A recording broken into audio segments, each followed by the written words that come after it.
আসসালামু আলাইকুম গাইস, আজকে আমি সুদূর কুড়িগ্রাম থেকে এসেছি আপনাদেরকে একটা জিনিস দেখার জন্য।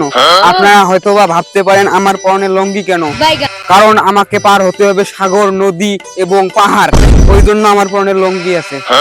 দেখুন, আপনাদেরকে সেই গুরুত্বপূর্ণ জিনিসটি দেখার জন্য আমাকে কত বড় বড় জাল পাড়ি দিতে হবে। আমার অনেক কষ্ট হবে, কিন্তু আমি তাও থামবো না, আপনাদেরকে ওই জিনিসটি দেখিয়ে ছাড়বো। দেখুন, এবার আমাকে কত বড় একটা সমুদ্র পাড়ি দিতে হবে। তো গাইস, অনেক সাধনার পর কিন্তু আমি ওই জায়গায় চলে এসেছি। কত সাগর, নদী, সমুদ্র পাড়ি দিয়ে আমি এসেছি। এবার আপনাদেরকে ওই জিনিসটি দেখাবো। দেখুন ওই জিনিসটি। তো আজ আমি দীর্ঘ 7 দিনের পরিশ্রমের পর এই ভাসমান মাছটিকে খুঁজে পেয়েছি, শুধুমাত্র আপনাদেরকে দেখাবো বলে।